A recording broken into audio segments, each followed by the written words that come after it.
30일. 피에르가 뒤쫓아간 장군은 언덕을 내려가자 왼쪽으로 방향을 급히 틀었다. 시야에서 그를 놓친 피에르는 앞쪽에서 행군하던 보병대 일에 뛰어들고 말았다. 그는 말을 몰아 앞쪽으로 갔다 오른쪽으로 갔다 왼쪽으로 갔다 하면서 그 대열에서 벗어나려고 애를 썼다. 그러나 어디를 가든 드러나지는 않지만 분명히 중요한 어떤 일로 바쁜 똑같이 골똘한 표정을 한 병사들이 있었다. 무슨 영문인지 몰라도 자신들을 말 발굽으로 짓밟으려 드는 하얀 모자의 뚱뚱한 남자를 다들 똑같이 불만스러운 의심의 눈길로 쳐다보았다. 무엇 때문에 대대 한복판에서 말을 타고 다니는 거야? 누군가 그에게 소리를 질렀다. 또 한 사람은 개무리판으로 그의 말을 밀쳤다. 피에르는 안장에 몸을 바짝 붙인 채 주춤거리는 말을 겨우 제어하며 병사들 앞쪽으로 말을 몰고 갔는데 그곳은 공간이 넓었다. 그의 앞에 다리가 있었고 다리 근처에는 다른 병사들이 선체로 사격하고 있었다. 피에르는 그들 쪽으로 말을 몰아 다가갔다. 피에르는 자신도 모르게 콜로차강을 가로지르는 다리까지 다다랐다. 그 다리는 고르키와 보로디노 사이에 있었고 프랑스군이 전투의 첫 단계에서 보로디노를 점령한 후 공격한 곳이었다. 피에르는 자기 앞쪽에 다리가 있는 것과 다리 양평과 목초지와 그가 전날 본 여러 줄의 베어놓은 건초더미 사이에서 병사들이 연기 속에서 무언가 하는 것을 보았다. 그 자리에서 총격이 그칠 새 없이 벌어지고 있었지만 그는 이곳이 바로 전쟁터인 것을 전혀 생각하지 못했다. 그는 사방에서 날카롭게 휙휙 소리를 내는 총알 소리와 머리 위로 날아가는 포탄 소리도 듣지 못했고 강 건너편에 있는 적도 보지 못했다. 그로부터 멀리 떨어지지 않은 곳에서 많은 사람들이 픽픽 쓰러지고 있는데도 오랫동안 사상자들이 눈에 들어오지 않았다. 그는 계속 미소를 지으며 주위를 둘러보았다. 저 자식은 왜 전선 앞에서 말을 타고 얼쩡거리는 거야? 또다시 누군가가 그를 향해 소리 질렀다. 왼쪽으로 오른쪽으로 비켜! 사람들이 소리 질렀다. 피에르는 오른쪽으로 비키다가 예기치 않게 앞면에 있는 라이옙스키 장군의 부관과 마주쳤다. 그 부관은 성질이 나서 피에르를 헐기 쳐다보았다. 분명 그 역시 소리를 지르던 것 같았으나 피에르를 알아보고는 머리를 끄덕였다. 당신이 어떻게 여기까지 오셨습니까? 그는 이렇게 말하고 계속 말을 달렸다. 피에르는 이곳이 자신이 있을 자리도 아니며 할 일도 없다는 것을 느끼고 또다시 누군가에게 방해가 될까 두려워 말을 달려 부관을 뒤쫓았다. 여기가 그곳입니까? 아니면 어디인지 제가 당신과 함께 있어도 됩니까? 그가 물었다. 잠깐만요. 부관은 이렇게 대답하고 목초지에 서 있던 뚱뚱한 대령에게 다가가 무언가를 건네고 나서 그제야 피에르를 돌아보았다. 당신은 무엇 때문에 여기까지 오셨습니까, 백작? 그는 미소를 지으며 피에르에게 물었다. 여전히 호기심을 느낍니까? 그래요. 피에르가 말했다. 그러나 부관은 말을 돌려 계속 나아갔다. 이곳은 그나마 괜찮은 편입니다. 부관이 말했다. 하지만 왼쪽 측면의 바그라티온이 있는 곳에서는 끔찍한 격전이 벌어지고 있습니다. 정말입니까? 피에르가 물었다. 그곳이 어디입니까? 나와 함께 구렁으로 갑시다. 그곳에 가면 볼 수 있습니다. 아군 포대는 아직 그런 대로 괜찮습니다. 부관이 말했다. 어때요? 가겠습니까? 네, 같이 가겠습니다. 피에르는 주위를 둘러보면서 자신의 조마사를 눈으로 찾으며 말했다. 피에르는 이곳에서 처음으로 발을 질질 끌며 걸어가거나 들것에 실려가는 부상병들을 보았다. 그가 전날 말을 타고 지나간 풀냄새 나는 건초더미들이 줄지어 늘어선 바로 그 작은 목초지에 한 병사가 군모를 바닥에 떨구고 고개를 불편하게 꺾은 채 건초더미들의 줄을 가로질러 미동도 없이 누워있었다. 그런데 어째서 이 사람을 일으키지 않았죠? 피에르가 말을 꺼내려 했지만 역시 그쪽을 바라보고 있는 부관의 굳어진 얼굴을 보고 입을 다물었다. 피에르는 자신의 조마사를 발견하지 못하고 부관과 함께 상기슭을 지나 협곡을 따라 라이옙스키 구렁으로 향했다. 피에르의 말은 부관보다 뒤처졌고 일정한 몸놀림으로 피에르를 흔들었다. 당신은 말을 타는 것이 익숙하지 않아 보이네요, 백작? 부관이 물었다. 아닙니다. 괜찮습니다. 그런데 무슨 일인지 이 녀석이 심하게 벌쩍거립니다. 피에르가 영문을 모르겠다는 듯 말했다. 이런 말이 부상을 당했군요. 부관이 말했다. 오른쪽 앞다리요. 무릎 위쪽 말입니다. 틀림없이 총알을 맞은 것 같습니다. 축하합니다, 백자. 그가 말했다. 포화의 침례입니다. 앞쪽에 전진 배치되어 귀를 멀게 할 정도의 포성을 울리며 포격하고 있는 포병대 뒤쪽, 포연이 자욱한 제6군단을 지나 두 사람은 작은 숲에 도착했다. 숲속은 서늘하고 조용했으며 가을 냄새가 풍겼다. 피에르와 부관은 말에서 내려 언덕 위로 걸어 올라갔다. 장군님이 여기 계십니까? 부관이 구렁으로 다가가며 물었다. 방금까지 여기 계시다가 말을 몰고 이쪽 방향으로 가셨습니다. 사람들이 오른쪽을 가리키며 대답했다. 부관은 이 사람을 어떻게 해야 할지 모르겠다는 듯 피에르를 돌아보았다. 염려하지 마십시오. 피에르가 말했다. 난 구렁으로 가겠습니다. 그래도 됩니까? 네, 가십시오. 그곳에선 전부 보입니다. 그렇게 위험하지도 않고요. 나중에 당신을 데리러 가겠습니다. 피에르는 포대로 향하고 부관은 앞으로 계속 나아갔다. 그들은 더 이상 만나지 못했다. 그리고 한참 후에야 피에르는 그날 그 부관이 한쪽 팔을 잃었다는 사실을 알게 되었다. 피에르가 올라간 구렁은 유명한 장소로 수만 명의 병사들이 그 근처에서 쓰러졌고 프랑스군은 그곳을 진지의 가장 중요한 거점으로 생각했다. 그 보루는 삼면에 참호를 판 구렁으로 이루어져 있었다. 참호의 포벽 틈새로 포신을 내민 열문의 대포가 포를 발사하고 있었다. 구렁과 나란히 양편에 대포들이 늘어서 있고 그 대포들도 쉴 새 없이 포를 발사했다. 대포에서 조금 떨어진 뒤쪽에는 보병대가 있었다. 그 구렁에 들어서면서도 피에르는 작은 참호를 파놓은 그곳이 몇문의 대포들이 포를 발사하고 있는 그 장소가 전투에서 가장 중요한 지점이라고는 전혀 생각지 못했다. 반대로 피에르에게는 이곳이 전투에서 가장 의미 없는 지점들 가운데 하나인 것처럼 자신이 그곳에 있다는 이유로 그렇게 느껴졌다. 구렁에 들어선 피에르는 포대를 에워싼 참호 끄트머리에 앉아 무의식적인 즐거운 미소를 지으며 주위에서 벌어지는 일들을 바라보았다. 가끔씩 피에르는 똑같은 미소를 띤 채 일어나서 포탄을 장전하고 포탄을 굴려 나르는 병사들이나 자루와 탄약 상자를 들고 끊임없이 그를 지나쳐 달려가는 병사들에게 방해되지 않도록 애쓰며 포대 안을 돌아다녔다. 그 포대의 대포들은 귀가 먹먹해지도록 요란한 소리를 내며 주위를 포연으로 뒤덮으며 끊임없이 차례차례 포탄을 쏘아댔다. 음모를 맡은 포병들 사이에서 느껴지는 섬뜩함과 반대로 소수의 제한된 사람들이 다른 참호와 떨어져 임무에 몰두하는 이곳 포대에선 모든 사람들에게서 똑같으면서도 공통적인 가정의 활기 같은 것이 느껴졌다. 하얀 모자를 쓰고 민간인 모습을 한 피에르의 출현은 처음에 이 사람들을 기분 나쁘게 놀라게 했다. 그의 옆을 지나치던 병사들은 깜짝 놀라면서 심지어 겁에 질려 그를 곁눈질하기도 했다. 긴 다리의 키가 크고 곰보 자국이 있는 고참 포병 장교는 맨 끝에 있는 대포가 제대로 작동하는지 보리는 척 피에르에게 다가와 호기심 어린 눈으로 그를 쳐다보았다. 이제 막 사관학교를 졸업한 듯 앳되고 얼굴이 둥근 어린 장교가 자신이 맡은 대포 두 문을 열심히 지휘하다 엄한 표정으로 피에르를 돌아보았다. 신사분, 길에서 비켜주시겠습니까? 그가 피에르에게 말했다. 여기 계시면 안 됩니다. 병사들은 피에르를 쳐다보며 못마땅한 듯 고개를 저었다. 그러나 하얀 모자를 쓴 이 남자가 나쁜 짓을 하기는커녕 포벽의 경사면에 온순하게 앉아있거나 겸연쩍은 미소를 지으며 병사들에게 정중히 길을 양보하거나 가로수길을 산책하듯 평온하게 포탄이 휙휙 날아다니는 포대를 거닐 뿐이라는 점을 확신하자 그를 향한 적대적인 의욕의 감정은 점차 다정하고 익살스러운 공간으로 바뀌었다. 그것은 병사들이 자기네 동물들, 즉 개나 수탉이나 수렴소 등 부대에 사는 동물들에게 품는 감정과 비슷했다. 병사들은 즉시 마음속으로 그를 자신들의 가족으로 받아들이고 그를 자신들 사람으로 인정하고 별명을 붙여주었다.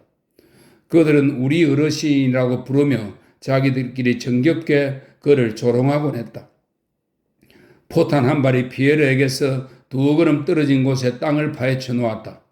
그는 미소를 머금고 포탄 때문에 옷에 튄 흙을 털어내며 주위를 둘러보았다. 어르신, 정말이지 어르신은 이런 것을 조금도 무서워하시지 않는군요. 얼굴이 붉으려하고 어깨가 넓은 병사가 튼튼한 하얀 이를 드러내며 피에르에게 말을 걸었다. 그럼 자네는 정말로 무서운가? 피에르가 물었다. 어떻게 무서워하지 않을 수 있겠습니까? 병사가 대답했다. 그것은 절대 봐주는 법이 없습니다. 그것이 쿵 하고 떨어지면 창자가 튀어나온다니까요. 무서워하지 않을 수가 없습니다. 그가 웃으면서 말했다. 쾌활하고 다정한 얼굴을 한 몇몇 병사들이 피에르 옆에 멈춰 섰다. 그들은 마치 피에르가 자기들처럼 말할 것이라고 기대하지 않았던 것 같았다. 그래서 이 발견이 그들을 기쁘게 했다. 우리야 직업이 군인이지만 저 어르신은 정말 놀라운데 놀랄만한 어르신이야. 제자리로 어린 장교가 피에르 주위에 모여든 병사들을 향해 소리쳤다. 이 어린 장교가 임무를 수행하러 나온 것은 이번이 처음이거나 두 번째인 듯 했다. 그래서인지 병사들에게든 지휘관에게든 매우 절도 있게 정해진 형식대로 대했다.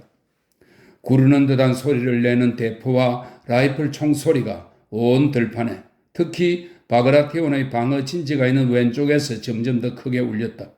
그러나 피에르가 있는 곳에서는 보연 때문에 거의 아무것도 보이지 않았다. 게다가 피에르는 포대에 있는 가족적인 소규모 무리의 사람들을 관찰하는데 온 정신을 쏟고 있었다.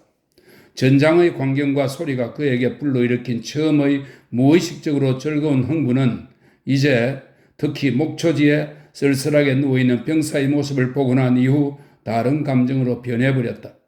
그는 지금 참호의 경사면에 앉아 그를 둘러싼 사람들을 관찰하고 있었다.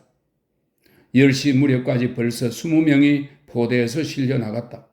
대포가 두문 부서지고 포탄이 점점 더 빈번하게 포대로 떨어졌으며 먼 곳으로부터 총알이 윙윙거리고 씩씩거리며 날아왔다. 그러나 포대에 있는 사람들은 알아차리지 못하는 듯 사방에서 유쾌한 말소리와 농담이 들렸다. 친용카다. 이 친용카는 러시아의 그 포탄 종류를 일컫는 용어 가운데 하나라고 합니다. 안에 금속 파편이 들어있다고 합니다. 그 밀가루 반죽에 호박이나 삶은 달걀 등을 넣고 구워내는 손바닥만한 크기의 러시아 요리를 일컫는 말이기도 한다는데 여기서는 무기를 이야기합니다. 친용카다. 한 병사가 휙휙 가르는 소리를 내며 가까이 날아오는 유탄을 보고 외쳤다. 여기가 아니야. 보병들 쪽으로 간다.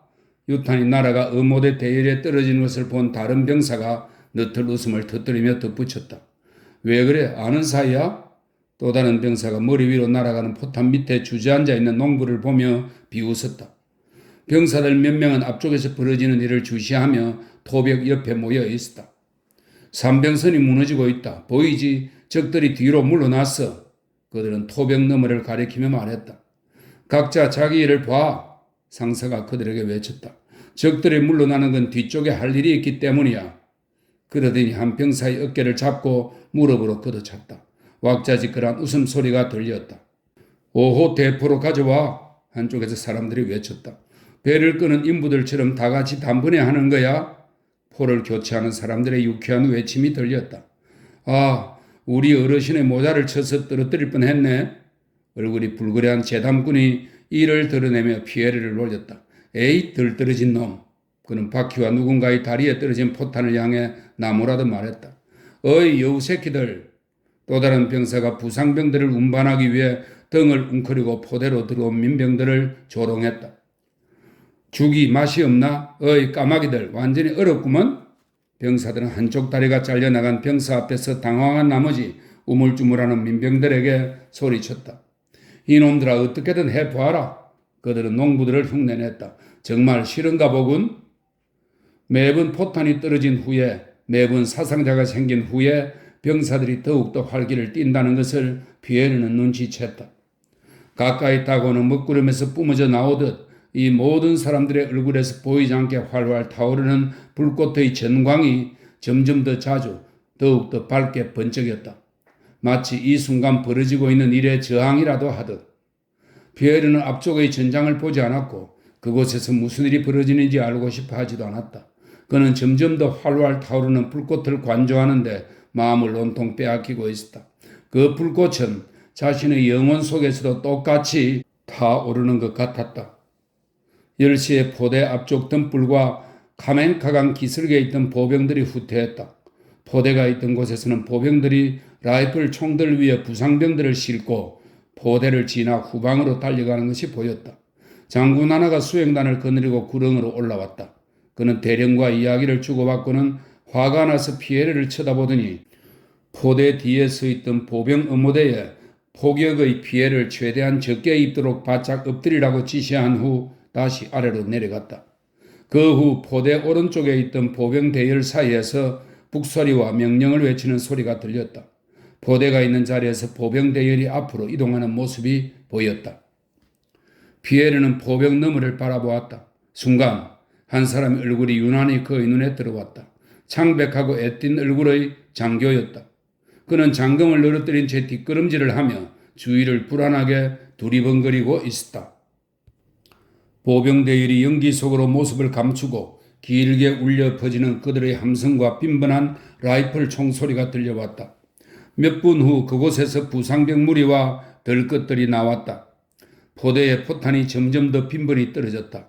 몇몇 사람들은 실려가지 못한 채 널브러져 있었다. 대포 주위에서 병사들은 더욱 분주하고 활발하게 움직이고 있었다. 이제 어느 누구도 피엘에게 관심을 두지 않았다. 그가 길 가운데 서서 길을 막고 있다고 그를 향해 두어 번 사람들이 소리를 질렀다. 고참 장교는 얼굴을 찌푸린 채 보폭이 큰 재빠른 걸음으로 두 대포 사이를 오갔다. 애띤 장교는 한층 더 상기된 얼굴로 더욱더 애를 쓰며 병사들을 지휘했다. 병사들은 군기가 잡힌 멋진 모습으로 탄약 상자를 건네고 몸을 돌리고 포탄을 장전하며 임무를 수행했다. 그들은 발바닥에 용수철이 달린 것처럼 통통 튀듯이 걸었다. 소나기 먹구름이 서서히 다가왔다. 비에르가 주시하던 타오르는 불꽃이 모든 이들의 얼굴에서 선명하게 빛났다. 그는 고참 장교 옆에 섰다. 애띤 장교가 거수 경례를 하며 고참 장교에게 달려왔다. 보고합니다. 대령님, 탄약 상자가 8개밖에 남지 않았습니다. 계속 포격하라고 명령할까요? 그가 물었다. 산탄이다. 대답을 하지 않은 채 포병 너머를 바라보던 고참 장교가 외쳤다. 갑자기 무언가가 떨어졌다. 애띤 장교가 악 하고 신음소리를 내며 몸을 웅크리더니 마치 날아가다 총에 맞은 새처럼 땅바닥에 털썩 주저앉았다. 비에르의 눈에는 모든 것이 이상하고 모호하고 âm 울하게 변했다. 포탄이 연달아 휘익 소리를 내며 날아와 흉벽과 병사들과 대포들을 맞췄다. 조금 전까지만 해도 그 소리들을 듣지 못하던 비에르의 귀에 지금은 그 소리들만 들렸다. 포대 오른쪽 측면에서 병사들이 우라 하고 함성을 지르며 앞이 아니라 뒤로 달려갔다. 피에르에게는 그렇게 보였다. 포탄 하나가 피에르 앞에 서 있는 포병 맨 끝에 맞았고 흙먼지를 일으켰다. 그의 눈앞에서 자그마한 검은 공이 번쩍이더니 동시에 털썩하고 떨어졌다. 민병들이 포대에 막 들어오려다가 뒤로 물러나 달아났다. 저는 산탄으로 장교가 외쳤다. 부사관이 고참 장교에게 달려가 더 이상 탄약 상자가 없으며 두려운 기색으로 식사 때 하인장이 주인에게 더 이상 포도주가 없다고 보고하듯 소곤거렸다. 이 날강도들 뭐라고 있어? 장교는 피에르 쪽으로 고개를 돌리며 소리쳤다. 고참 장교의 얼굴은 벌겋게 땀으로 범벅이 되고 찌푸린 눈동자에선 불꽃이 띄었다. 예비대로 달려가 탄약 상자를 가져와. 그는 화가 나서 눈길로는 피에르를 외면하며 병사들을 향해 외쳤다. 내가 가겠습니다. 피에르가 말했다. 장교는 그에게 대답하지 않고 다른 쪽으로 성큼성큼 걸어가 버렸다. 사격 중지, 기다려! 그가 외쳤다.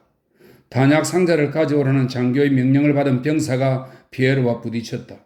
에이, 어르신, 여기는 어르신이 있을 곳이 아닙니다. 그는 이렇게 말하고 아래쪽으로 뛰어내려갔다. 피에르는 애띤 장교가 앉아있는 자리를 빙 돌아 병사를 뒤따라 달려갔다. 1개, 2개, 3개의 포탄이 그들 머리 위를 지나 앞과 뒤 양옆에 떨어졌다. 피에르는 아래쪽으로 달려갔다. 내가 어디로 가는 거지? 어느새 녹색 탄약 상자로 다가간 그는 문득 이런 생각이 떠올랐다. 그는 앞으로 갈지 다시 돌아갈지 결정하지 못하고 그 자리에 멈추어 섰다. 갑자기 무시무시한 충격이 그를 뒤로 땅바닥으로 내동댕이 쳤다. 순간 커다란 불꽃의 섬광이 그를 비추었고 그와 동시에 귀가 먹먹해지고 윙윙 울릴 만큼 요란한 우레 같은 소리와 무언가 터지는 소리와 휙휙 가르는 소리가 울렸다. 정신이 돌아왔을 때 피에르는 두 손으로 땅바닥을 짚고 주저앉아 있었다. 주위에 있던 탄약 상자는 사라지고 없었다. 그저 뿔에 탄 녹색 나무 판자와 넝마 조각만 불살라진 풀이를 나뒹굴었다. 말 한 마리가 부서진 끌채를 단 채 그를 지나쳐 달려갔고 또 다른 한 마리는 피에르처럼 땅바닥에 쓰러져 귀청을 찢는 듯한 날카롭고 긴 울음소리를 냈다. 32. 피에르는 공포에 질려 정신없이 벌떡 일어나 마치 그를 둘러싼 모든 끔찍함을 피할 수 있는 유일한 도피처인 듯 포대를 향해 뛰어갔다. 참으로 들어가려는 순간 피에르는 포대에서 더 이상 폭격 소리가 들리지 않고 사람들이 그곳에서 무언가 하고 있다는 것을 알아차렸다. 피에르는 그들이 어떤 사람들인지 미처 깨닫지 못했다. 그는 고참 대령이 마치 아래쪽에 있는 무언가를 바라보듯 엉덩이를 자신 쪽으로 향한 채 포백에 엎어져 있는 것을 보았다. 또 그가 아는 한 병사가 팔을 붙잡은 사람들에게서 앞으로 빠져나가려 허우적대며 형제들이라고 외치는 모습을 보았다. 그리고 또 이상한 무언가를 보았다. 그러나 대령이 죽었다는 것, 형제들이라고 외치던 병사가 포로였다는 것, 눈앞에 있는 또 다른 병사의 등에 총금이 꽂혔다는 것에 아직 생각이 미칠 겨를이 없었다.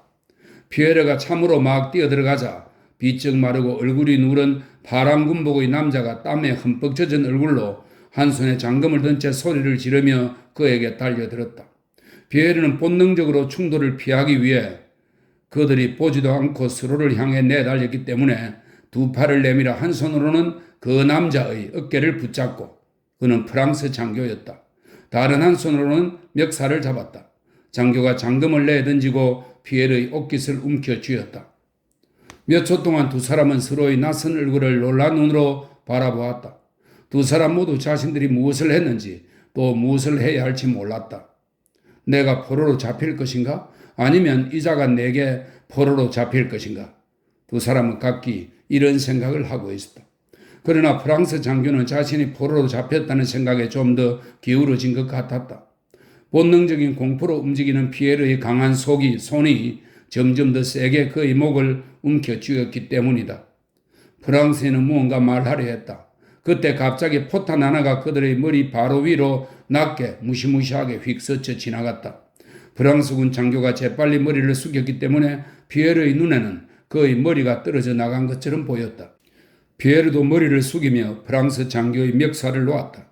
누가 누구를 포로로 잡을 것인가는 더 이상 생각하지 않고 프랑스인은 뒤쪽 포대로, 피에르는 산 아래로 사상자들에 걸려 넘어지며 뛰어내려갔다. 그는 사상자들이 자신의 발을 붙잡는 것처럼 느껴졌다. 그러나 그가 아래로 다 내려가기도 전에 맞은편에서 빽빽하게 무리를 지어 달려오는 러시아군 병사들이 보였다. 그들은 넘어지고 서로 걸리고 함성을 지르면서 포대를 향해 유쾌하게 폭풍처럼 돌진해 왔다.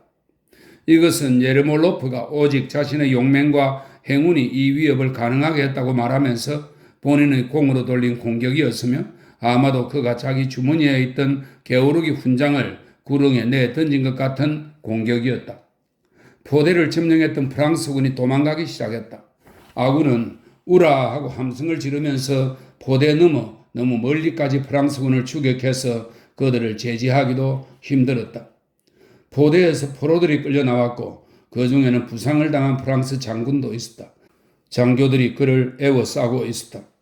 피에르가 아는 사람과 모르는 사람, 러시아인과 프랑스인이 뒤섞인 부상병 무리가 고통으로 일그러진 얼굴을 하고 포대에서 걸어 나오고 기어 나오고 들것에 실려 나왔다.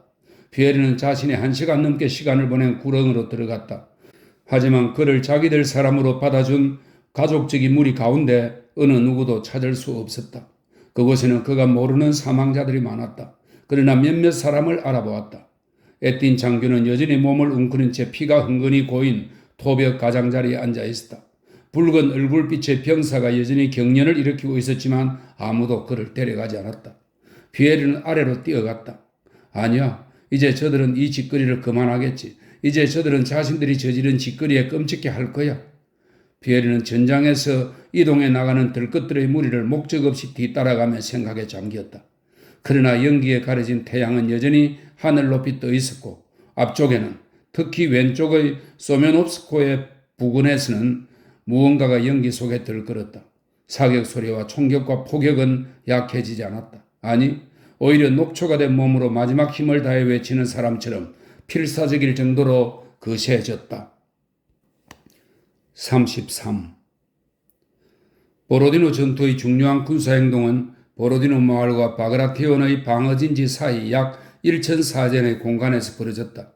이 공간 외에도 한편에는 정오에 우바로프 기병대의 양동작전이 있었고 또 다른 쪽인 우티차 너머에서는 포니아토프스키의 투치코프와 벌인 접전이 있었다. 그러나 이것들은 전장 한복판에서 벌어진 것에 비교하면 개별적이고 미약한 군사행동에 지나지 않았다. 전투의 주요 군사행동은 보로디노 마을과 방어진지 사이의 숲 근처 들판, 탁 트인 양쪽에서 환히 보이는 장소에서 어떤 청약도 없이 지극히 단순한 방식으로 벌어졌다. 전투는 양편에서 수백 문의 대포를 쏘며 시작되었다. 그 다음 포연이 온 들판에 자욱이 깔렸을 때 이 포연 속에서 대시와 콩팡의 이계 사단은 프랑스 편에서는 오른쪽에서부터 방어진지로 움직였고 부왕의 연대들은 왼쪽에서부터 보로딘으로 움직였다. 나폴레옹이 서있던 세르바디노 보루에서 방어진지는 1베르스타 정도 떨어진 반면 보로디노 마을은 오른쪽 전선을 따라 2베르스타 남짓 떨어져 있었다. 그 때문에 나폴레옹은 그곳에서 벌어지는 상황을 볼 수 없었다. 더욱이 안개와 어우러진 포연이 전 지역을 뒤덮었다. 방어진지로 향하던 대세 사단 병사들은 그들과 방어진지 사이에 놓인 협곡 아래로 내려가기 전까지만 보였다. 그들이 협곡으로 내려가자 곧 방어진지에 배치된 대포와 라이플 총의 포연은 협곡 쪽 비탈길을 완전히 뒤덮을 만큼 짙어졌다. 연기 사이로 그곳에서 무언가 검은 것이 아마도 사람들이 아른거리고 이따금 총금이 번뜩였다. 하지만 그들이 움직이는지 멈추었는지 프랑스군인지 러시아군인지 세브라디노 보루에서는 알아볼 수가 없었다. 태양이 환하게 솟아 손으로 가리고 방어진지를 바라보는 나폴레옹의 얼굴을 비스듬히 비추었다. 포연이 방어진지 앞쪽으로 퍼져나갔다. 포연이 움직이는 것도 같고 대포가 움직이는 것 같기도 했다. 가끔씩 포승에 섞여 사람들의 고함 소리가 들렸지만 그들이 그곳에서 무엇을 하는지는 알 수 없었다. 나폴레옹은 구릉에 서서 망원경으로 바라보고 있었다. 그는 망원경의 조그만 원으로 포연과 때로는 프랑스군, 때로는 러시아군을 보았다. 그러나 육안으로 바라볼 때는 자신이 본 것이 어디쯤인지 무엇을 본 것인지 알 수 없었다. 그는 구릉에서 내려가 앞뒤로 거닐기 시작했다. 가끔씩 그는 걸음을 멈추고 포승에 귀를 기울이거나 전장을 응시하곤 했다. 나폴레옹이 서 있는 구릉 아래에서도 뿐만 아니라 지금 그의 장군들 몇 명이 서 있는 구릉 위에서도 심지어 함께 혹은 교대로 때로는 러시아군 병사들이 때로는 프랑스군 병사들이 죽은 자와 다친 자와 산 자와 겁에 질린 자와 정신을 잃은 자들로 놓여있는 바로 그 방어진지에서도 현장에서 무슨 일이 벌어지는지 알기란 불가능했다. 몇 시간 동안 이곳에서는 라이플 총과 대포의 그치지 않는 총성과 포성 가운데 어느 때는 러시아군만 또 어느 때는 프랑스군만 보였고 보병과 기병들이 번갈아 나타나기도 했다. 그들은 서로에게 무엇을 해야 할지도 모른 채 나타나고 쓰러지고 총을 쏘고 부딪히고 소리를 지르며 달아났다. 전장으로부터 나폴레옹이 파견한 부관들과 원수들의 연락 장교가 전투 경과를 보고하기 위해 쉴 새 없이 말을 내달려왔다. 그러나 그 보고들은 전부 오보였다. 전투가 한창일 때 그 순간 무슨 일이 벌어지는지 말하기는 불가능한 데다 또 많은 부관이 실제 전투 현장까지 가지도 않고 다른 사람들에게 들은 것을 전했기 때문이다. 더욱이 부관이 말을 타고 나폴레옹이 있는 곳까지 2, 3베르스타 거리를 오는 동안 상황들은 바뀌었고 그가 가져온 소식은 이미 믿을 수 없는 것이 되었다. 부왕의 부관이 보로디노가 함락되고 콜로차 강의 다리가 프랑스군의 수중에 넘어왔다는 소식을 가져온 적이 있었다. 부관은 다리를 건너라는 명령을 부대에 내릴지를 나폴레옹에게 물었다. 나폴레옹은 그쪽에서 정렬하여 기다리라고 명령했다. 그러나 나폴레옹이 그 명령을 내린 순간은 물론이고 부관이 보로디노에서 막 출발하여 떠났을 때 다리는 이미 피에르가 전투 초반에 참가한 바로 그 접전에서 러시아군에 탈환되어 불살라졌다. 잔뜩 급에 질린 창백한 얼굴로 방어진지에서 달려온 부관이 공격은 격퇴되고 쿵팡은 부상당하고 다부는 전사했다고 나폴레옹에게 보고했다. 그런데 부관이 프랑스 부대가 격퇴되었다고 들었을 때 방어진지는 이미 다른 부대에 점령된 상태였고 다부는 살아있었으며 가벼운 타박상만 입었을 뿐이었다. 피할 수 없는 잘못된 보고들에 의해 판단을 하면서 나폴레옹은 지시를 내렸다. 그 지시들은 그가 내리기도 전에 이미 실행되기도 했고 혹은 실행될 수 없거나 실행되지 않았다. 원수들과 장군들은 전장에 좀 더 가까이 있었지만 나폴레옹과 마찬가지로 전투에는 참가하지 않았고 가끔씩 포화 속으로 말을 달렸을 뿐이다. 그들도 나폴레옹에게 물어보지 않고 어디에서 어디로 사격할지, 기병들은 어디로 가고 보병들은 어디로 갈지에 대해 독자적으로 명령을 내렸으며 독자적으로 지시를 내렸다. 하지만 그들이 내린 지시들도 나폴레옹의 지시들처럼 똑같이 미미한 수준으로 아주 드물게 수행되었다. 결과는 대부분 그들이 명령한 것과 정반대로 나타났다. 전진 명령을 받은 병사들은 산탄 사격을 받고 후퇴했다. 그 자리를 고수하라고 명령받은 병사들은 예상치 않게 맞은편에서 나타난 러시아군을 보고 갑자기 뒤로 도망가기도 하고 앞으로 돌진하기도 했으며 말을 탄 군인들은 명령받은 바 없이 패주하는 러시아군을 뒤쫓아 말을 달리곤 했다.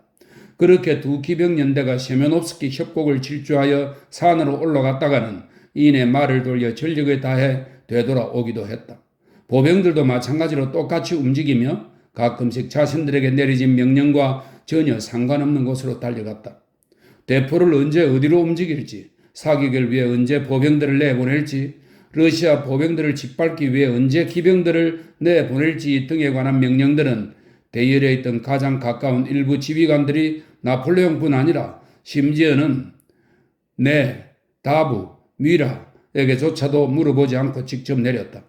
그들은 명령 불이행이나 독자적인 지시로 인한 징계를 두려워하지 않았다.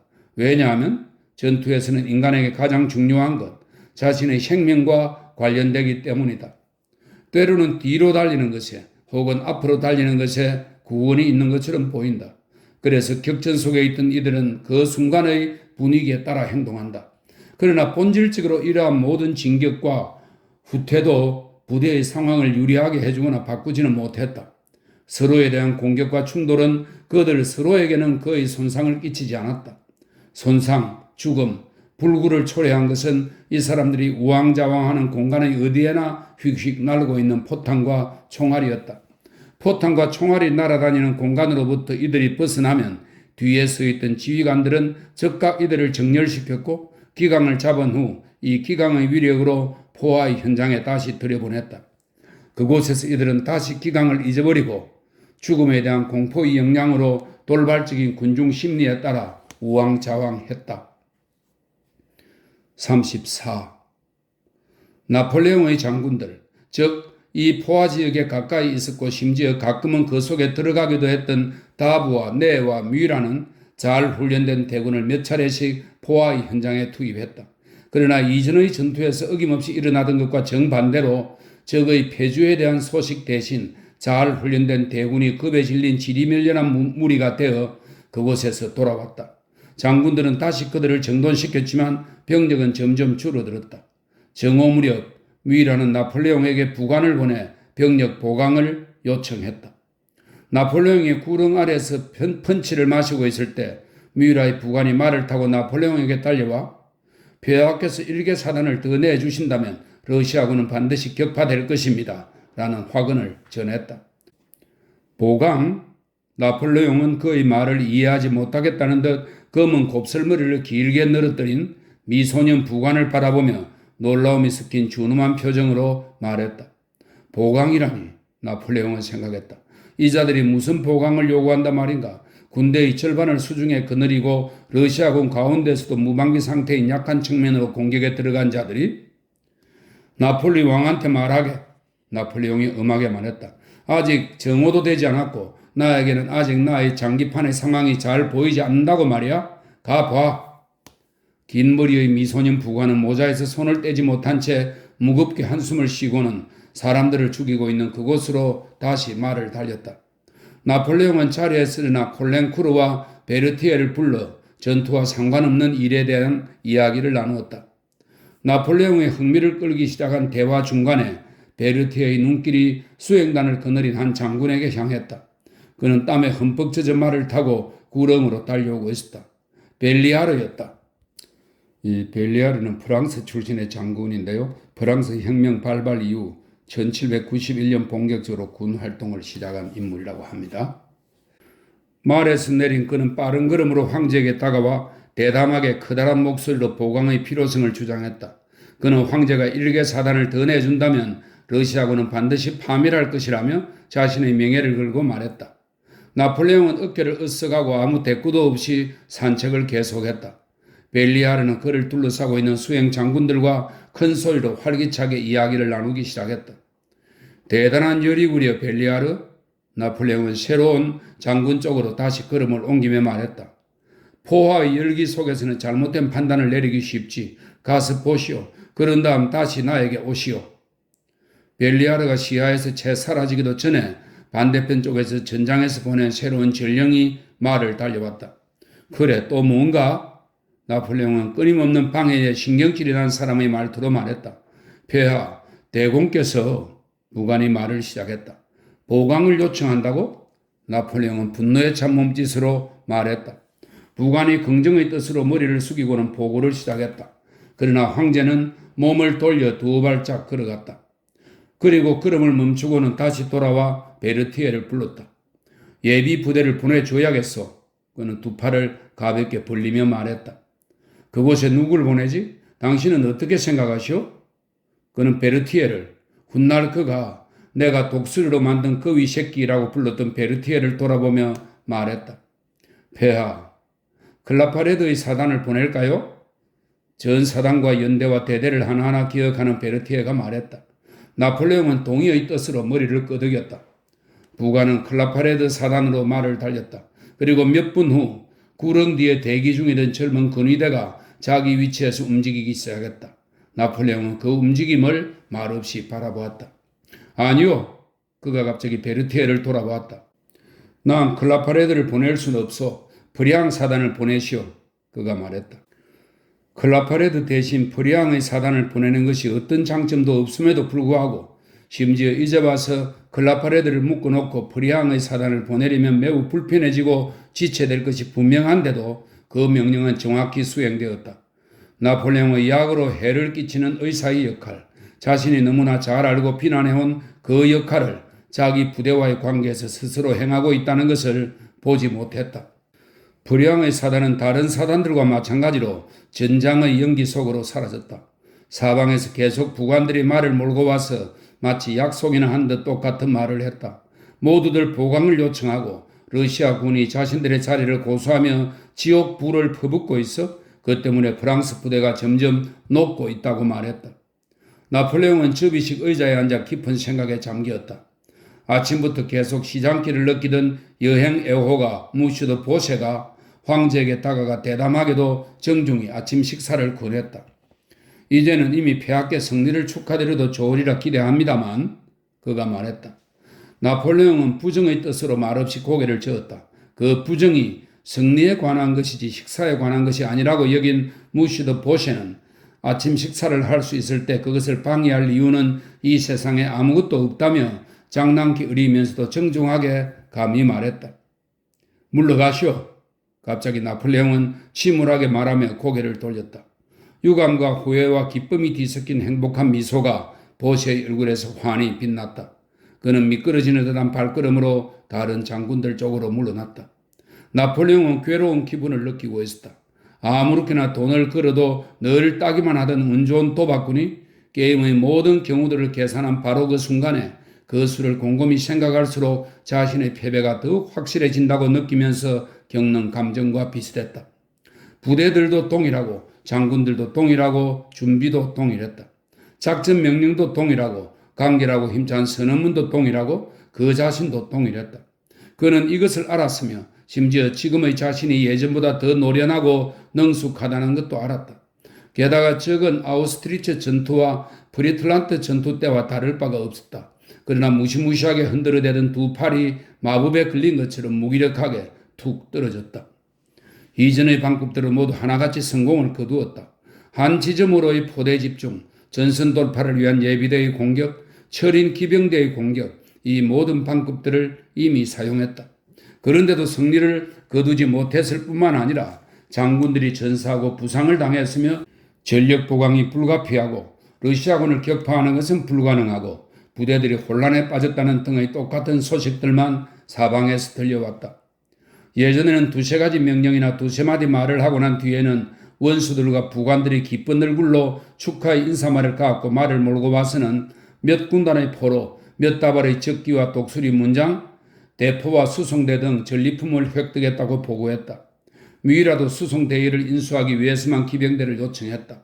로디, 마렌고, 아르콜레, 예나, 아우스트리츠, 바그람 등등의 전투에서도 그랬다. 그런데 지금은 그의 군대에 무언가 이상한 일이 벌어지고 있었다. 방어진지를 점령했다는 소식에도 불구하고 나폴레옹은 그것이 자신의 이전 전투들에서 벌어진 것과는 다르다는 것, 그것도 전혀 다르다는 것을 보았다. 그는 자신을 둘러싼 전투 경험이 풍부한 많은 사람들이 자신이 느끼고 있는 것과 똑같은 감정을 느끼고 있음을 보았다. 모든 이들의 얼굴이 슬퍼 보였고 모든 이들의 눈이 서로를 피했다. 오직 보세 혼자만 지금 벌어지고 있는 상황을 이해하지 못했다. 반면 오랜 전쟁의 경험을 쌓은 뒤의 나폴레옹으로서는 8시간 동안 모든 노력을 기울였는데도 공격군이 승리를 거두지 못한 전투가 무엇을 의미하는지 잘 알았다. 이것이 패전이고 이제는 즉 전투가 처한 이런 긴장되고 불안한 순간에는 아주 사소한 우연조차 자신과 자신의 군대를 파멸시킬 수 있다는 사실을 알았다. 단 한 번의 전투에서도 승리를 거두지 못하고 2달 동안 단 한 개의 군기도 단 한 문의 대포도 단 하나의 군단도 빼앗지 못한 이 이상한 러시아 원정 전체를 생각하며 머릿속에서 곱씹고 있을 때 비통함을 감춘 주위 사람들의 얼굴을 보며 러시아군이 여전히 그 자리에 버티고 있다는 보고를 듣고 있을 때 꿈속에서 경험한 것과 비슷한 무서운 감정이 그를 사로잡았고 그에게는 자신을 파멸시킬 수 있는 온갖 불행한 우연들이 떠올랐다. 러시아군은 그의 왼쪽 날개를 덮칠 수도 한가운데를 돌파할 수도 유탄이 나폴레옹 자신을 죽일 수도 있었다. 이 모든 것이 충분히 일어날 수 있는 일이었다. 이제까지의 전투에서 그는 오직 성공적인 우연들만을 생각했는데 이제는 그의 머릿속에 무수히 많은 불행한 우연들이 떠올랐다. 그는 이 모든 것을 예상해 보았다. 그랬다. 그것은 마치 꿈속에서 한 사람이 악한에게 습격당하는 것과 비슷했다. 꿈속에서 그 사람은 팔을 휘두르며 무시무시한 힘으로 자신의 상대인 악한을 내리치지만 자신의 힘없고 물러 빠진 주먹이 헝겊조각처럼 벌어지는 것을 느꼈다. 그 사람은 그 힘이 악한을 반드시 제거할 것임을 알고 있는 이였다. 피할 수 없는 파멸에 대한 공포가 그 의지할 데 없는 사람을 사로잡는다. 러시아군이 프랑스군의 왼쪽 측면을 공격하고 있다는 소식은 나폴레옹의 마음속에 이러한 공포를 불러일으켰다. 그는 구릉 아래의 접이식 의자에 말없이 앉아 머리를 떨구고 두 팔꿈치를 무릎에 꿰고 있었다. 베르티에가 다가와 전투 상황이 어떤지 확인하기 위해 전선을 시찰하자고 제안했다. 뭐요? 뭐라고 했소? 나폴레옹이 말했다. 그럽시다. 말 가져오라고 명령하시오. 그는 말을 타고 세면옵스크의 방향으로 출발했다. 나폴레옹이 지나는 공간 전체로 서서히 퍼져가는 포연과 피 웅덩이 속에 말과 사람들이 드문드문 혹은 때를 지어 쓰러져 있었다. 나폴레옹도 장군들 가운데 어느 누구도 그런 끔찍한 장면을 그렇게 좁은 공간에 그토록 많은 시신이 쓰러져 있는 장면을 본 적이 없었다. 10시간 동안 그칠 새 없이 계속해서 귀를 괴롭히던 포성이 그 광경에 마치 화린화에서 음악처럼, 이 화린화는 팬트마임의 일종으로 사람을 물감, 페인트 등으로 분장시켜 전체 그림 속 일부분으로 만드는 구경거리입니다. 마치 화린화에서의 음악처럼 특별한 의미심장함을 더했다. 나폴레옹은 세면옵스코의 고지에 올라가 연기 사이로 그의 눈에 익숙지 않은 색깔의 제복을 입고 있는 사람들의 대열을 보았다. 러시아군이었다. 러시아군이 밀집 대형으로 세면옵스코에와 구릉 뒤쪽에 자리 잡고 있었다. 그들의 대포가 쉬지 않고 포성을 누리며 전선에 자욱한 연기를 피웠다. 전투는 이미 존재하지 않았다. 러시아군에도 프랑스군에도 그 어떤 소용도 가져오지 않는 사륙이 계속되고 있었다. 나폴레옹은 말을 세우고 베르티에가 그를 끌어냈던 깊은 상념 속으로 또다시 침잠했다. 그는 자기 눈앞과 주위에서 일어나는 일을 자신이 통솔하고 좌우하는 것처럼 보이던 그 일을 멈추게 할 수 없었다. 그런 일은 그에겐 처음이었고 그러한 실패 때문에 그 일이 불필요하고 끔찍한 것으로 보였다. 나폴레옹 근처로 말을 몰고 온 장군들 가운데 한 명이 고참 근위대를 전투에 투입하자고 용감하게 제안했다. 나폴레옹 옆에 서 있던 네와 베르티에는 서로 눈짓을 주고받으며 그 장군의 무의미한 제안에 경멸스럽다는 듯 웃었다. 나폴레옹은 고개를 숙이고 오랫동안 침묵했다. 프랑스로부터 3200베르스타 멀리 떨어진 곳에서 나의 근위대를 전멸하게 만들 수는 없소. 그는 이렇게 말하고 말을 돌려 세바르딘으로 되돌아갔다.